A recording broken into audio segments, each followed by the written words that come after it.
सभी विद्यार्थियों का बहुत बहुत स्वागत और अभिनंदन। प्रिय विद्यार्थियों, आज की क्लास के अंतर्गत हम जो बात करेंगे वो राष्ट्रीय प्रतीक के संदर्भ में बात करेंगे। डियर स्टूडेंट्स, राष्ट्रीय प्रतीकों से संबंधित जो महत्वपूर्ण जो क्वेश्चन है, विभिन्न जो प्रतियोगी परीक्षाएं हैं उनमें यहाँ से क्वेश्चन पूछे जाते हैं। तो निश्चित रूप में आज की क्लास आपके लिए जो है उपयोगी साबित होगी। प्रिय विद्यार्थियों, बात करते हैं हम राष्ट्रीय प्रतीकों की। तो राष्ट्रीय प्रतीकों में सबसे पहले हम बात करेंगे राष्ट्रीय ध्वज की। किसकी बात करेंगे? राष्ट्रीय ध्वज। राष्ट्रीय ध्वज, डियर स्टूडेंट्स, राष्ट्रीय जो ध्वज है वो हमारा कौन सा है? तिरंगा है। राष्ट्रीय ध्वज कौन सा है? तिरंगा। ठीक है। और तिरंगे के संदर्भ में बात करें तो हमारा जो राष्ट्रीय ध्वज है उसको तिरंगा के नाम से जाना जाता है। किसके नाम से जाना जाता है? तिरंगा के नाम से जाना जाता है। और 22 जुलाई 1947 को जो है, ध्यान रखना डियर स्टूडेंट्स, 22 जुलाई 1947 को जो है राष्ट्रीय ध्वज तिरंगा को जो है संविधान के द्वारा अंगीकृत किया गया। किसके द्वारा? संविधान के द्वारा जो है इसको अंगीकृत किया गया। संविधान के द्वारा इसको क्या किया गया? अंगीकृत किया गया। ठीक है डियर स्टूडेंट्स, हमारा जो राष्ट्रीय जो प्रतीक है, राष्ट्रीय प्रतीक के संदर्भ में अपन बात कर रहे हैं और जिसमें हम सबसे पहले बात कर रहे हैं राष्ट्रीय ध्वज की। तो राष्ट्रीय ध्वज जो है हमारा कौन सा है? तिरंगा है। और इसको जो है राष्ट्रीय ध्वज तिरंगा को 22 जुलाई 1947 को संविधान के द्वारा इसको क्या किया गया? अंगीकृत किया गया। ठीक है, किसके द्वारा? संविधान के द्वारा। इसके लंबाई और चौड़ाई का जो अनुपात होता है, लंबाई व चौड़ाई का अनुपात, लंबाई व चौड़ाई का अनुपात 3:2 होता है। ठीक है, कितना होता है? 3:2 होता है। और इसमें ऊपर से नीचे क्रम से जो है केसरिया, सफेद और हरे रंग, कौन कौन से? केसरिया, सफेद व हरे रंग की पट्टिका होती है। ठीक है, केसरिया, सफेद व हरे रंग। ठीक है, ये क्रम से कहां से जो है ऊपर से नीचे तक केसरिया, सफेद और हरे रंग की 3 पट्टियां होती हैं। केसरिया जो है शक्ति व साहस का प्रतीक होता है। ये जो प्रतीक होता है किसका होता है? केसरिया, शक्ति व साहस का प्रतीक है। शक्ति व साहस का प्रतीक है। सफेद जो है वो शांति का प्रतीक है। इसका प्रतीक है सफेद, ये शांति का प्रतीक होता है।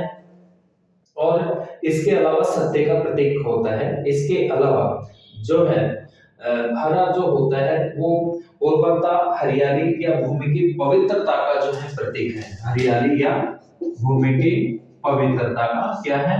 प्रतीक है। ठीक है, तो डियर स्टूडेंट्स, 3 रंग होते हैं हमारे तिरंगे में, केसरिया, सफेद और हरा रंग। ठीक है, ऊपर से नीचे क्रमशः। अनुपात कितना होता है? ध्यान रखना, अनुपात होता है 3:2। डियर स्टूडेंट्स, इस हम बात करते हैं इतिहास की।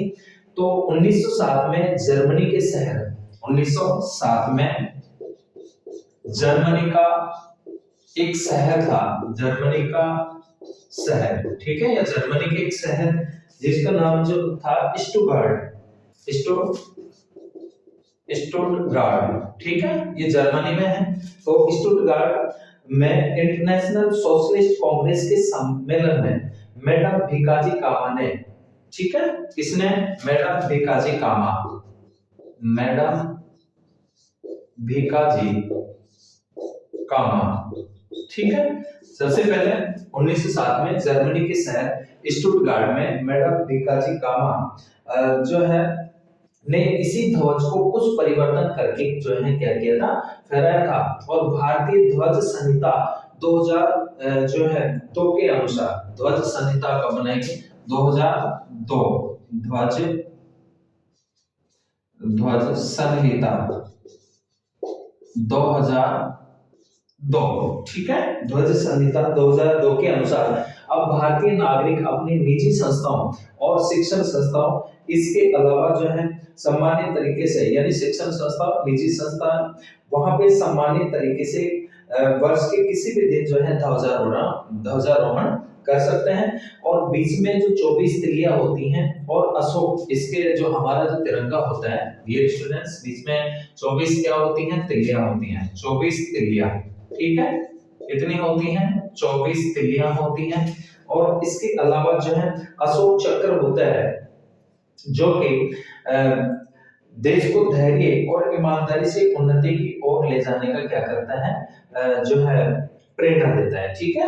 यानी अशोक चक्र जो देश को धैर्य और ईमानदारी से उन्नति की ओर ले जाने का क्या करता है, प्रतीक। और ये जो तिलियां किसका प्रतीक होती है, ये एकता का प्रतीक होती है, ठीक है। तो डियर स्टूडेंट्स, हम बात कर रहे हैं राष्ट्रीय प्रतीक के संदर्भ में, और राष्ट्रीय प्रतीक के संदर्भ में हमने सबसे पहले राष्ट्रीय प्रतीक के रूप में जो है इसको देखा है, वो हमने राष्ट्रीय ध्वज तिरंगा, ठीक है। हमारा जो राष्ट्रीय ध्वज है, राष्ट्रीय ध्वज किसको माना गया है, तिरंगा को, ठीक है। इसको 22 जुलाई 1947 को संविधान के द्वारा इसको अंगीकृत किया गया, अपनाया गया। और लंबाई और चौड़ाई के अनुपात की हम बात करें तो 3:2 होता है। और इसमें जो पट्टिकाएं होती हैं ऊपर से नीचे क्रम से केसरिया, सफेद और हरा रंग, ठीक है। केसरिया शक्ति और साहस का प्रतीक है, सफेद शांति का प्रतीक है, और हरा जो रंग है हरियाली और खुशहाली का क्या है, प्रतीक है। ऐतिहासिक बात करें हम तो ऐतिहासिक क्रम में 1907 में जो है जर्मनी के शहर स्टुटगार्ट में, कहां पे, स्टुटगार्ट में इंटरनेशनल सोशलिस्ट कांग्रेस के सम्मेलन में मैडम भिकाजी कामा ने जो है इसी ध्वज को कुछ परिवर्तन के साथ क्या किया था, फहराया था।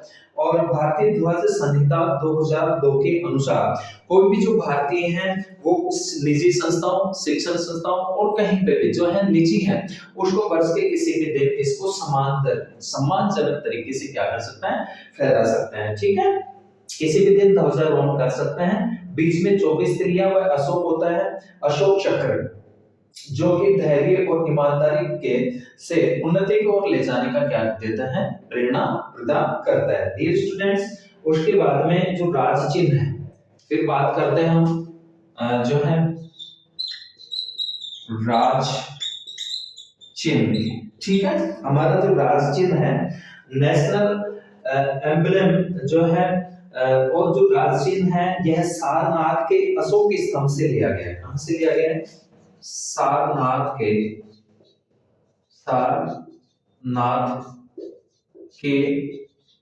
अशोक जो है स्तंभ, सारनाथ के अशोक स्तंभ से जो है लिया गया है। सारनाथ के अशोक स्तंभ से क्या किया गया है, लिया गया है, ठीक है।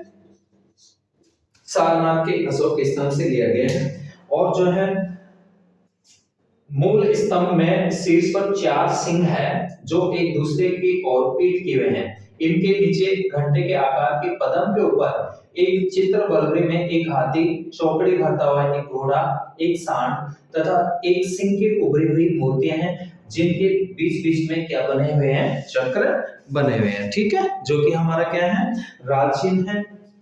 डियर स्टूडेंट्स, भारत सरकार ने यह चिन्ह 26 जनवरी 1950 को अपनाया था। राज चिन्ह को कब अपनाया था, जो है कब अपनाया गया है, अपनाया गया 26 जनवरी 1950 को, ठीक है।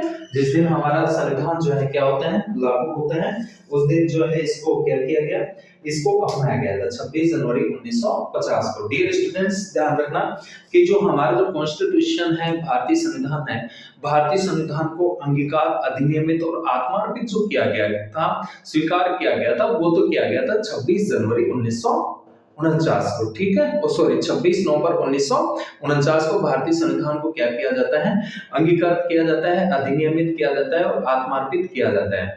और जो भारतीय संविधान को जो लागू किया गया था वो किया गया था 26 जनवरी 1950 को। तो आपको विशेष रूप से ध्यान रखना है कि भारतीय संविधान को जो अंगीकार किया गया था वो तो 26 नवंबर 1949 को, और भारतीय संविधान को जो लागू किया गया था वो 26 जनवरी 1950 को लागू किया गया था। तो राज चिन्ह को भी जो सारनाथ के अशोक स्तंभ से लिया गया है, और इसको जो अपनाया गया वो 26 जनवरी 1950 को, ठीक है।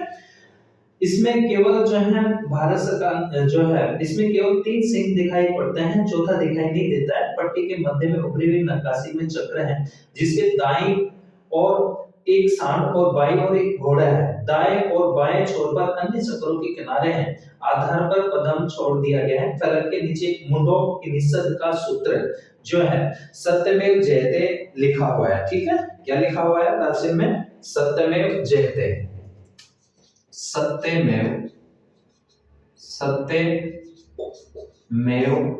जयते, ठीक है। कि हमेशा किसकी जीत होती है? सत्य की जीत होती है। किसकी जीत होती है? सत्य की जीत होती है, जो कि देवनागरी लिपि में अंकित है। और डियर स्टूडेंट्स, उसके बाद में हम बात करते हैं राष्ट्रगान की, ठीक है।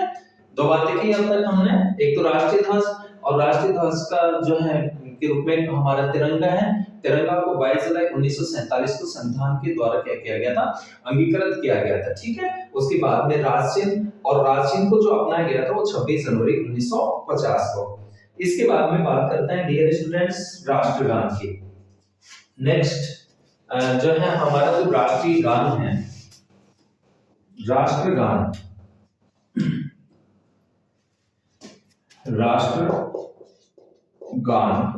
ठीक है। और जो राष्ट्रगान है वो रविंद्रनाथ ठाकुर द्वारा मूल बंगला में रचित और संगीतबद्ध जनगण मन के हिंदी संस्करण को संविधान सभा ने भारत के राष्ट्रगान के रूप में इसको 24 जनवरी 1950 को अपनाया गया था, ठीक है। कब अपनाया गया था? 24 जनवरी 1950 को। किसको? राष्ट्रगान को, जो किस रूप में है? जनगण मन के रूप में, ठीक है। 24 जनवरी 1950 को इसको अपनाया गया था, और यह सर्वप्रथम 27 दिसंबर 1911 को भारतीय राष्ट्रीय कांग्रेस के कलकत्ता अधिवेशन में गाया गया था। ध्यान रखना, 27 दिसंबर सबसे पहले जो गाया गया, सबसे पहले 27 दिसंबर 1911, ठीक है। कब गाया गया था? 27 दिसंबर 1911 को भारतीय राष्ट्रीय कांग्रेस के कलकत्ता अधिवेशन में। ध्यान रखना, भारतीय राष्ट्रीय कांग्रेस के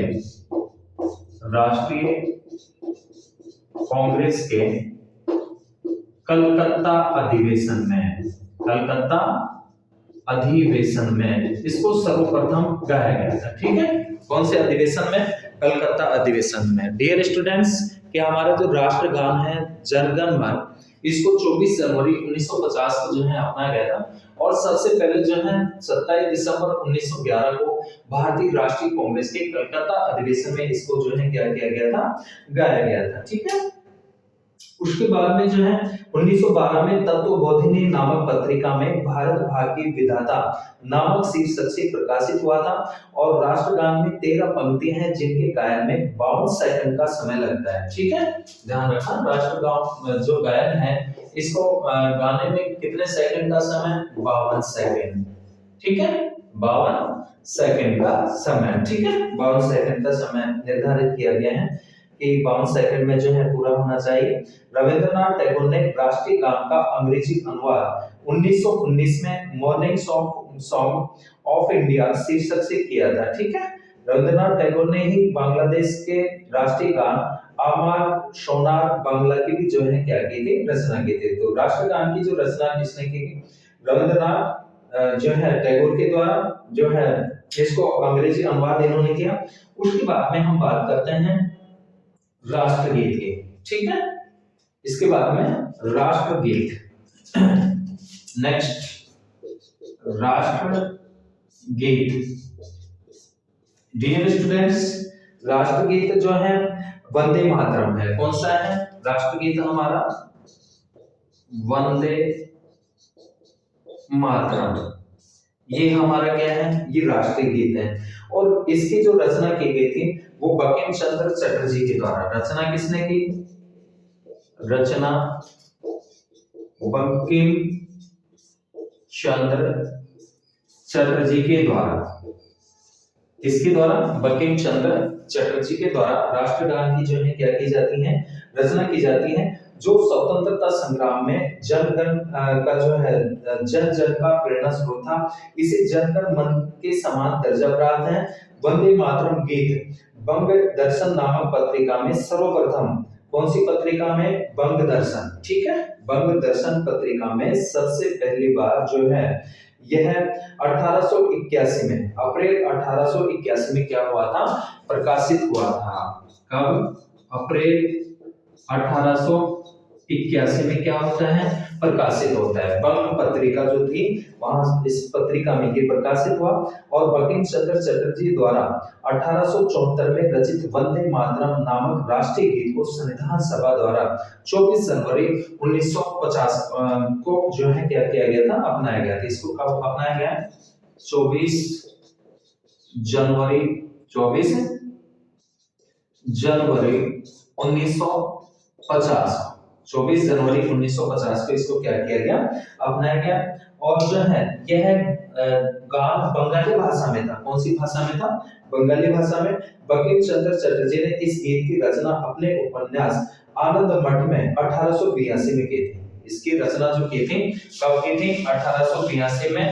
कौन किसमें? आनंद मठ में, ठीक है। उनका जो उपन्यास था कौन सा था? आनंद मठ, उसमें इसकी क्या करते हैं? रचना करते हैं। डियर स्टूडेंट्स, वंदे मातरम का अंग्रेजी अनुवाद सर्वप्रथम अरविंद घोष ने किया था। किसने किया था? अरविंद घोष ने। और जबकि इसका उर्दू अनुवाद आरिफ मोहम्मद खान ने किया था। 1896 में भारतीय राष्ट्रीय जो कांग्रेस थी उसने जो है अधिवेशन, पहला जो राजनीतिक अवसर था तब यह गीत गाया गया था। कब? 1896 में, ठीक है। उसके बाद में डियर स्टूडेंट्स नेक्स्ट बात करते हैं हम नेक्स्ट पद्धति के रूप में जो है राष्ट्रीय पंचांग की बात करेंगे। किसकी बात करेंगे? राष्ट्रीय पंचांग, ठीक है।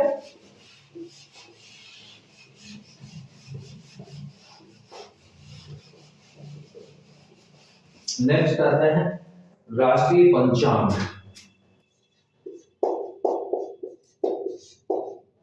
राष्ट्रीय पंचांग, राष्ट्रीय पंचांग और ग्रेगोरियन कैलेंडर के साथ साथ देश भर के लिए शक संवत पर आधारित एक रूप राष्ट्रीय पंचांग, जिसका पहला महीना चैत्र है और सामान्य वर्ष जो होता है डियर स्टूडेंट्स, सामान्यतः वर्ष में कितने दिन होते हैं? 365 दिन होते हैं। कितने दिन होते हैं? 365 दिन, ठीक है। तो 365 दिन होता है। 22 मार्च 1957 को सरकारी उद्देश्यों के लिए इसको अपनाया गया था। कब अपनाया गया था? 22 मार्च 1957 को, ठीक है। इसको जो है सरकारी उद्देश्यों के लिए अपनाया गया था। और राष्ट्रीय पंचांग और ग्रेगोरियन कैलेंडर की तारीखों में स्थायी सादृश्यता है। चैत्र का पहला दिन सामान्यतः 22 मार्च को, चैत्र का जो सामान्यतः पहला दिन होता है वो 22 मार्च को होता है और अधिवर्ष में 21 मार्च को जो है ये पड़ता है, ठीक है। राष्ट्रीय पंचांग में क्रमशः 12 महीने होते हैं, जैसे चैत्र, वैशाख, जेठ, साठ, सावन, ठीक है। इसके बाद में जो है भाद्रपद, आश्विन, कार्तिक, मार्गशीर्ष, जो है पौष, माघ और फागुन, ठीक है। तो ये हमारा हिंदी पंचांग के अंतर्गत है। और शक संवत 78 ईस्वी में शुरू हुआ था और जिसे कुषाण वंशी शासक कनिष्क ने प्रारंभ किया था। शक जो संवत था, शक संवत, ठीक है। शक संवत ये 78 ईस्वी में शुरू हुआ था, जिसे कुषाण वंशी शासक किसने प्रारंभ किया था? कनिष्क ने। ध्यान रखना, किसने प्रारंभ किया था? कनिष्क ने। इसके बाद में डियर स्टूडेंट्स, ये तो था हमारा राष्ट्रीय पंचांग। इसको 22 मार्च 1957 को जो है सरकारी उद्देश्यों के लिए इसको क्या किया गया, अपनाया गया, ठीक है। नेक्स्ट बात करते हैं हम राष्ट्रीय पशु की। राष्ट्रीय पशु, राष्ट्रीय जो हमारा जो पशु है डियर स्टूडेंट, जैसे सभी जानते हैं कि ओजस्वी जो बाघ है, ओजस्वी बाघ, ओजस्वी बाघ, ये हमारा क्या है, ये राष्ट्रीय पशु है। क्या है, राष्ट्रीय पशु है। और देश में बाघों की घटती हुई संख्या की प्रवृत्ति को रोकने के लिए जो है अप्रैल 1973 से, अप्रैल, ध्यान रखना, अप्रैल 1973 से राष्ट्रीय जो है बाघ परियोजना प्रारंभ की गई। राष्ट्रीय बाघ परियोजना शुरू की गई या प्रारंभ की गई, शुरू की गई है, ठीक है। ये हमारा क्या है, राष्ट्रीय पशु है। और अप्रैल 1973 से राष्ट्रीय बाघ परियोजना क्या की गई है, शुरू की गई है। उसके बाद में डियर स्टूडेंट्स बात करते हैं नेक्स्ट राष्ट्रीय पक्षी की।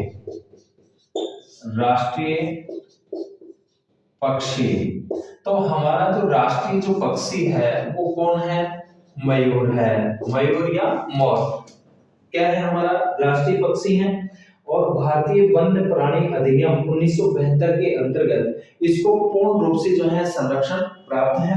और भारत सरकार के द्वारा जो है इसको 26 जनवरी 1963 को, ध्यान रखना डियर स्टूडेंट्स, 26 जनवरी 1963 को जो है इसको राष्ट्रीय पक्षी घोषित किया गया था। 26 जनवरी 1963 को भारत सरकार के द्वारा राष्ट्रीय पक्षी घोषित किया जाता है। इसके बाद में फिर आता है राष्ट्रीय पुष्प। नेक्स्ट जो प्रतीक है राष्ट्रीय पुष्प, तो डियर स्टूडेंट्स राष्ट्रीय जो पुष्प है वो कौन सा है, कमल है। हमारा जो राष्ट्रीय पुष्प है वो क्या है, कमल है। और भारत का राष्ट्रीय पुष्प जो है कमल, इसमें हिंदू, बौद्ध, जैन धर्मों में इसकी महत्ता के कारण कमल को भारत का राष्ट्रीय पुष्प होने का जो है गौरव प्राप्त है। डियर स्टूडेंट्स की बात करते हैं राष्ट्रीय वृक्ष। राष्ट्रीय वृक्ष, और राष्ट्रीय जो वृक्ष है वो बरगद का पेड़ है। क्या है, बरगद, ठीक है। राष्ट्रीय जो हमारा जो वृक्ष है वो किसका पेड़ है, बरगद, बरगद का वृक्ष है, ठीक है। किसका वृक्ष है, बरगद का वृक्ष है। और इसको यह बहुवर्षीय विशाल वृक्ष है। इसका वैज्ञानिक नाम जो होता है फाइकस बैगालेसिस है, ठीक है।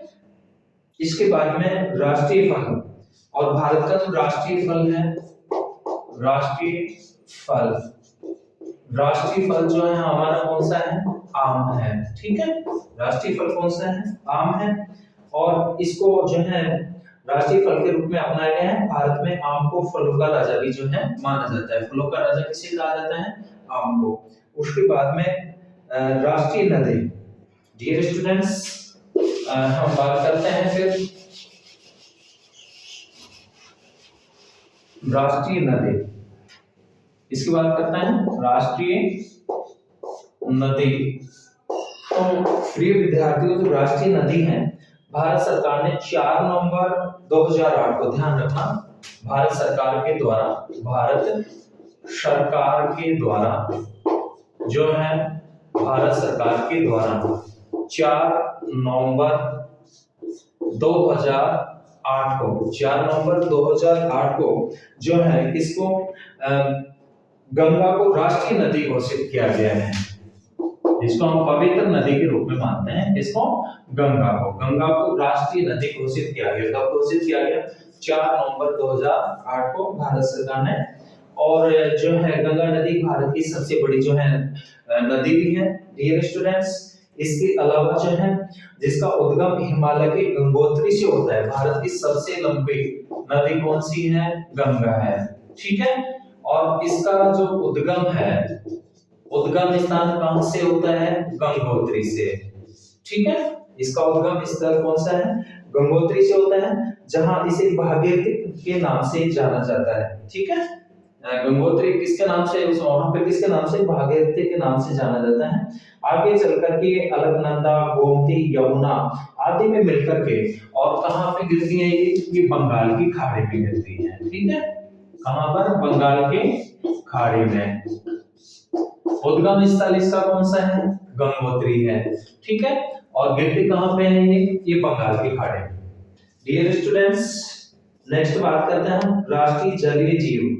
ठीक है, तो राष्ट्रीय जो जलीय जीव है, राष्ट्रीय जो है राष्ट्रीय जलीय जीव, तो राष्ट्रीय जलीय जीव के रूप में जो है 5 अक्टूबर 2009 को, कब? 5 अक्टूबर